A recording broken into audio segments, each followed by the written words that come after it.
Good evening. It's Gary Allen here at the SWELL Wolf Education Center. This is another weekly live streaming presentation. And tonight's topic is, why do elected officials abandon their responsibilities to endangered species and pander to other government levels and industry?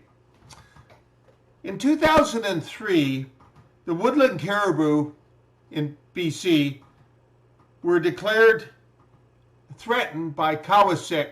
That's the scientific advisory body that advises government.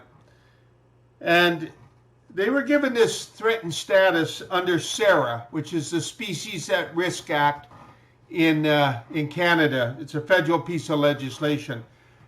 And the federal cabinet is the one that makes the declaration of whether it's threatened or endangered. The BC government forest industry have been aware since 1975 that even by engaging in selective logging in critical habitat for the mountain caribou and the southern mountain caribou, they would put this species in peril. Here's this study here that delineates that.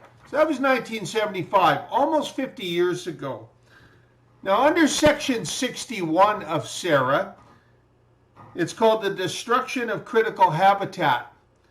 And it states that no person shall destroy any part of the critical habitat of a listed endangered species or a listed threatened species.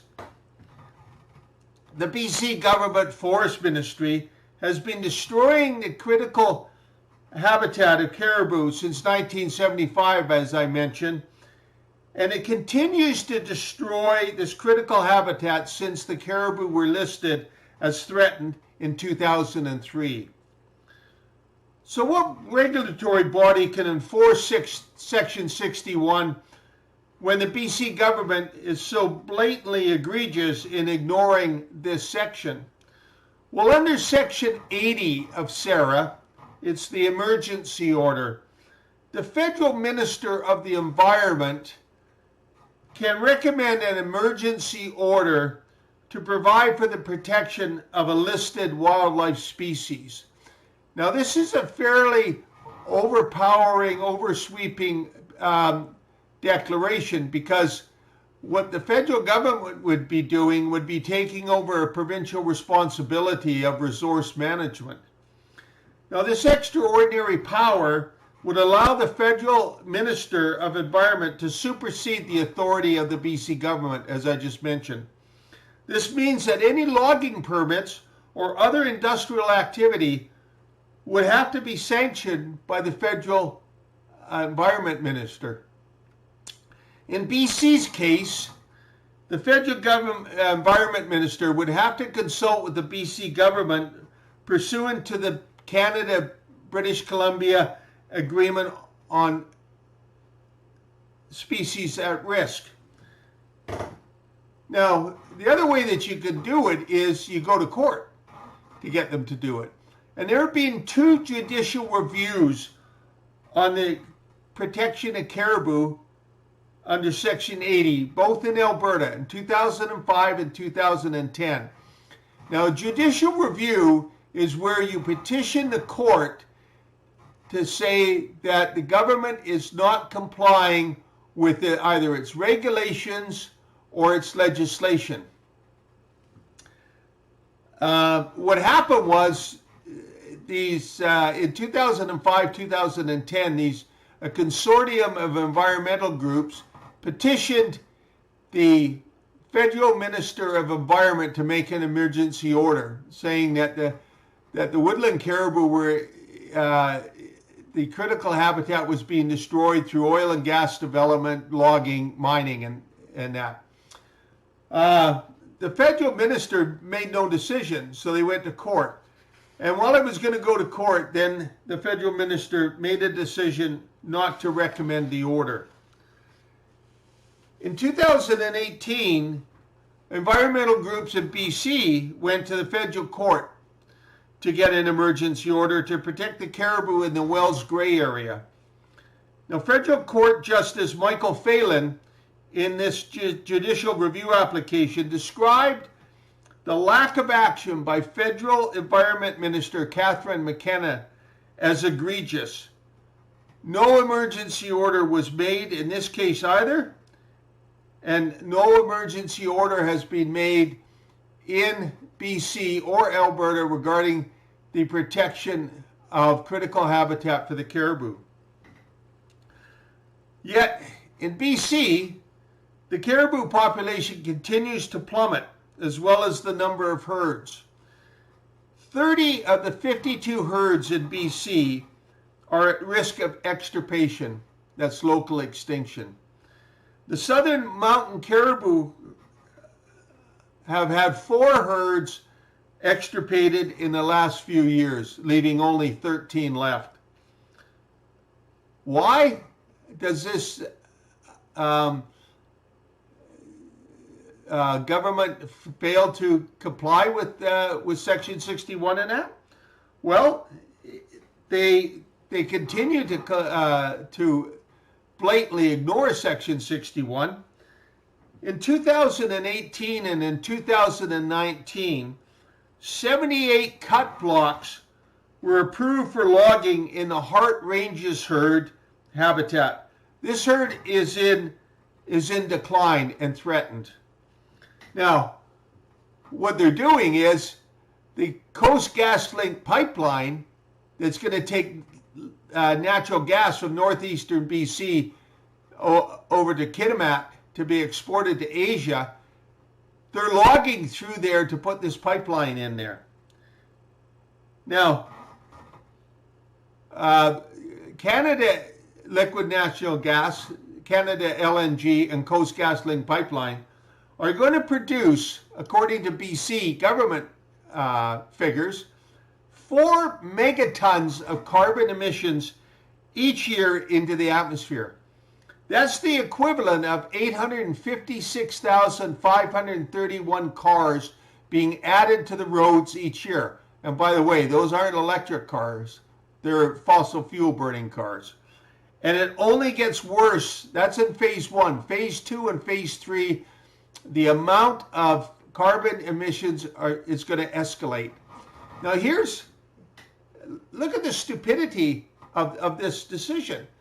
You've got their responsibility to protect these herds and the critical habitat, but no, they're going to log as they have and push that pipeline through, which is going to put our planet at further peril by emitting tons and tons of carbon emissions into the atmosphere. In a 5-month period in 2019, BC approved another 314 cut blocks in critical caribou habitat. So you see that there's this legislation, Sarah, by not being complied with, is completely ineffective. Now, if we look at the United States situation, in 1980s and the 1990s, the U.S. Endangered Species Act shut down the Pacific Northwest logging industry, or large parts of it, because the northern spotted owl was threatened or endangered. And that very strong piece of legislation back there did what it was designed to do, albeit to a lot of protest by the logging industry. The BC Forest Ministry is so controlled by the logging industry. They backed off bringing in their own endangered species legislation in BC. The BC government wouldn't bring it in, even though they promised to, because they were fearful of the loggers.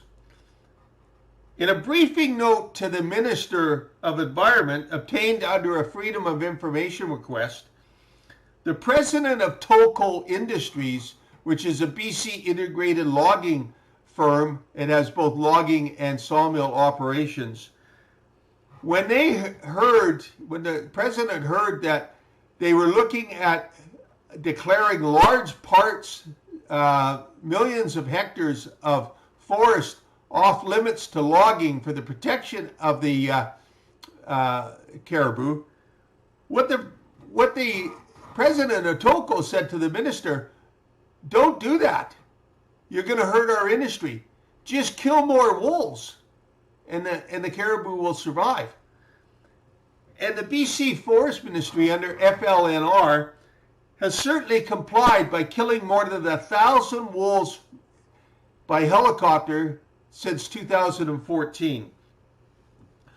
So it is obvious that BC government ministerial officials and elected officials are so contemptuous of their responsibilities under Section 61 of SARA. Therefore, the federal environment minister has the responsibility to intervene and employ a Section 80 emergency order, but Jonathan Wilkinson, the current environment minister federally, is not fulfilling his responsibilities either. So more caribou starve to death as we cut down the trees that have the arboreal lichen, which is their food source, but wolves are shot from helicopters to justify their lack of action and responsibility. Now, if you have any questions in regards to this, please, in the comment section, post your question, and I will answer it. Now, what I'm going to do now is we're going to go find Tundra and show you Tundra and see if we can get her to howl and whatever. So just hang on a sec here. I got to move the camera into the room where she'll be. So if you can carefully do this.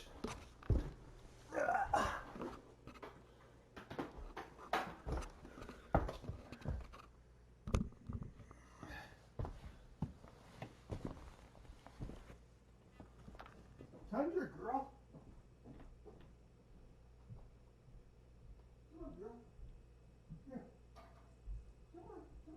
We're going to go into the bedroom. Come on, girl.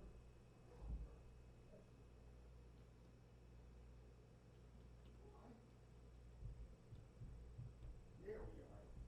Come on down here. Come on.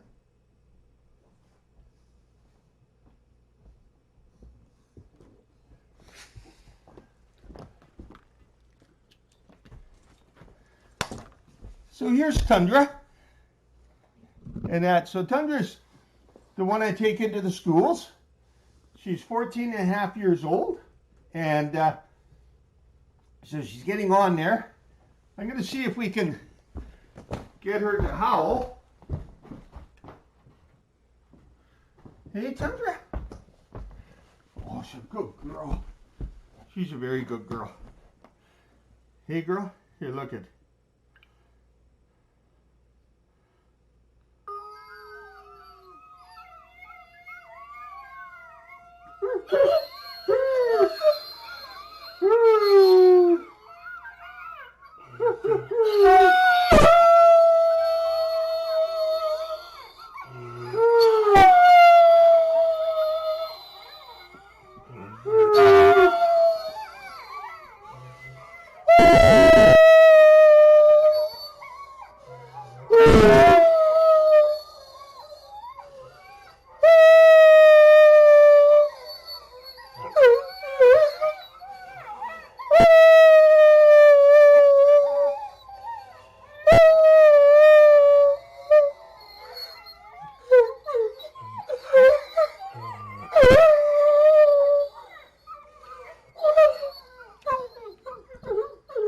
Very good girl.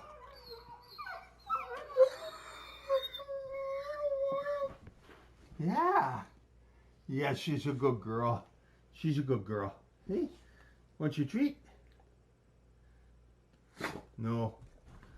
No, she says, I've had enough treats. Okay, Tundra. There you are. Where'd you want to go?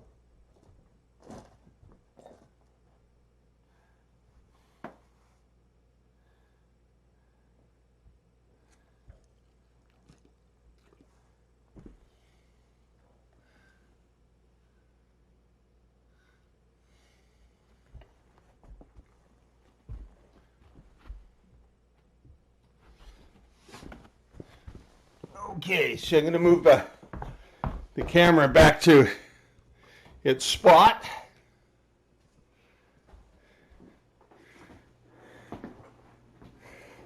And there we are.